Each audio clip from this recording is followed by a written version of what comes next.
परवरदिगार आलम रसूल खुदा जब जगह से गुजर रहे हैं, एक बूढ़ी खातून है चरखा चला रही। देखिए अकायद में फरमाया क़यामत के दिन जब खुदा बंदे से ये पूछेगा तुमने मेरा कलमा क्यों पढ़ा, यही इंसान जब मर जाता है इसे हिला हिला कर समझाया जाता है, इस्मा वाफ हम मन रब्बुक, तेरा रब कौन है, मन किताबुक, तेरी किताब कौन है, मन इमामुक, तेरा इमाम कौन है, कम मौला। इसे हिलाया क्यों जाता है जबकि पूरी जिंदगी कलमा पढ़ा, पूरी जिंदगी नमाज पढ़ी, पूरी जिंदगी अल्लाह का नाम लिया, लेकिन हिला हिला के बताया जा रहा है। मौला फरमाते हैं दुनिया में तुझे शौक लगते हैं, कभी आपका एक्सीडेंट होता है, सर पे चोट लगती है, फरमाया इंसान थोड़ी देर के लिए भूल जाता है कि मैं कौन हूं, मेरा नाम क्या है, किस शहर का रहने वाला हूं। फरमाया दुनिया का सबसे बड़ा झटका मौत है।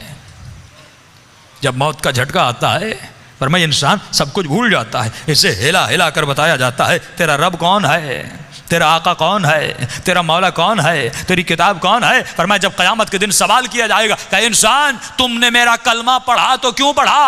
अगर इसने ये कहा कि परवरदिगारा मैंने तुम्हारा कलमा इसलिए पढ़ा क्योंकि मेरे बाप ने कहा, मेरी माँ ने कहा, मस्जिद के मौलाना ने कहा, मेरे मोहल्ले ने कहा, मेरे माहौल ने कहा, अल्लाह की आवाज़ आएगी, ये दलील काबिल कबूल नहीं, क्योंकि मुझे अकाइद में तकलीद आबाओ अजदाद पसंद नहीं है। अगर तुम ये दलील लाओगे कि मैंने आबाओ अजदाद की वजह से ऐ खुदा तुझे माना, तो फरमाया वो बुत परस्त भी यही कहेगा ऐ खुदा मैं बुत परस्त बना अपने आबाओ अजदाद की वजह से,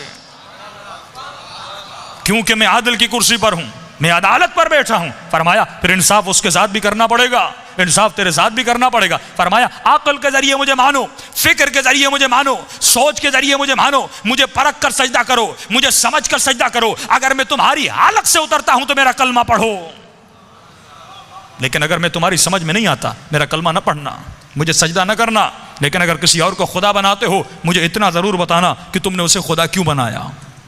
क्या वो मुझसे ज्यादा अलीम था, वो मुझसे ज़्यादा कदीर था, वो मुझसे ज़्यादा रहमान और रहीम था। फरमाया कोई दलील लाना क्योंकि मैंने तुझे आकिल बनाया। तभी मौला अली फरमाते नहनु अबनाउ दलील, हम शिया और शियायान अली इब्न अबी तालिब जो बात करते हैं दलील से करते हैं।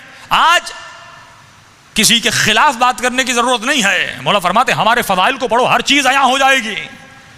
अगर हम पहले होता था कि हम मौला अली की खिलाफत को साबित करने के लिए मुख्तलिफ हवाले देते थे, उलमा फरमाते आज वो भी ज़रूरत नहीं, आप बस चंद फ़ज़ाइल पढ़ें और अक़लानी दलाइल दें।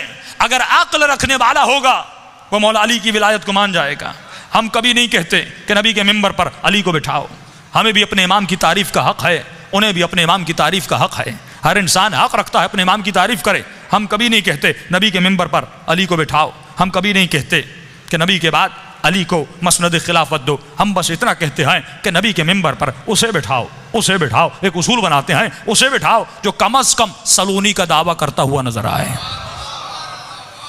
कम अज़ कम सलोनी का दावा।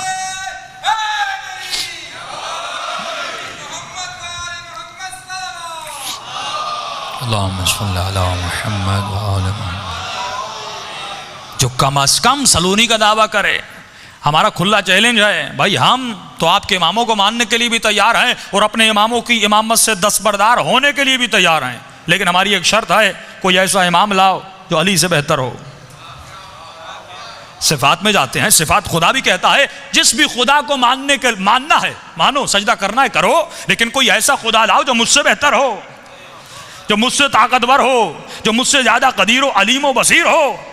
कायनात ने कोई ऐसा खुदा नहीं लाया, बस वही परवरदिगार आलम था।